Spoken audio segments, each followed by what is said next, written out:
Je suis convaincu que beaucoup de chers enfants de Dieu ont encore à apprendre que l'Esprit glorifie Christ en nous. Et nous devons renoncer au Christ que nous avions connu jusque-là, à la mesure de vie spirituelle que nous avions premièrement reçue. Il faut qu'ils en viennent à saisir et comprendre la signification de ces mots. Il vous est avantageux que je m'en aille. Comme les premiers disciples, ils ont cru en Jésus. Ils l'aiment et lui obéissent. Ils ont éprouvé en quelque mesure tout le bonheur qu'il y a à le connaître et à le suivre.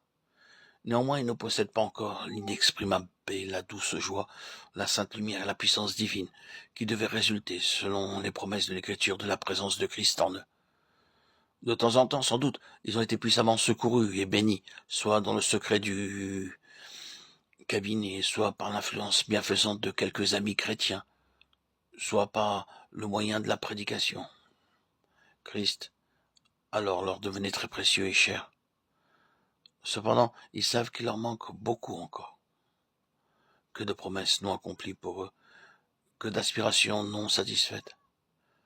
C'est parce qu'ils n'ont pas encore pleinement saisi cette promesse. Le consolateur demeure avec vous, il sera en vous, Jean 14, 17. C'est lui qui me glorifiera. Ils n'ont pas bien compris tout l'avantage qu'il y a à être séparés de Christ pour le recevoir glorifié en esprit. Ils n'ont pas encore pu dire, si nous avons connu Christ selon la chair, nous le connaissons plus de cette manière, de Corinthiens 5, 16. Connaître Christ selon la chair. Voilà ce qui doit faire place à la joie de le connaître selon la puissance de l'esprit.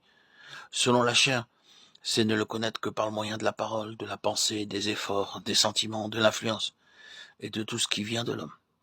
Le croyant qui a déjà reçu le Saint-Esprit, mais qui ne sait pas encore tout ce que comporte sa présence, et qui par conséquent ne s'abandonne pas entièrement à sa direction, à son action, conserve encore une très grande confiance en la chair, tout en admettant qu'il ne peut rien faire sans le secours de l'Esprit.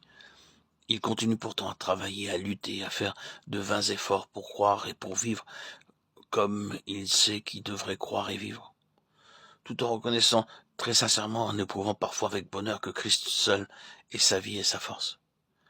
Il est par moments aussi tout affligé et découragé de se voir dévié de la voie de foi et de dépendance qui pourrait seul lui assurer la vie de Christ en lui. Il a beau s'efforcer de croire tout ce que le croyant doit croire de la présence habituelle de Christ. Il constate que sa vie de foi est toujours semée de lacunes et d'interruptions. Il lui semble que pour lui, la foi n'est pas ce qu'elle devrait être. Une ferme attente des choses qu'on espère. Hébreux 11, 1.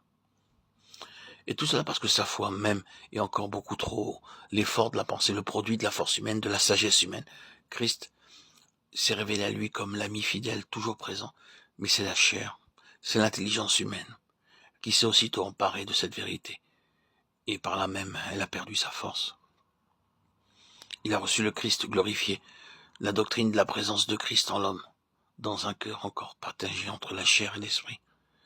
Or, c'est l'esprit seul qui peut glorifier Christ en nous. Et pour qu'il le fasse, il faut que nous renoncions à toute notre ancienne manière de connaître, de posséder Christ et de croire en lui.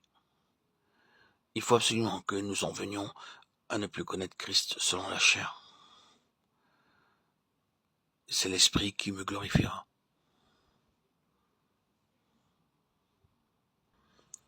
Quand le Saint-Esprit vient glorifier Jésus en nous, c'est sous cet aspect-là qu'il nous révèle sa gloire.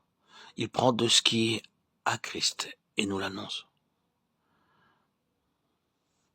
Il vient nous faire voir Christ en nous, car c'est par l'Esprit de Dieu que nous recevons toute notion vivante, toute connaissance véritable de Christ.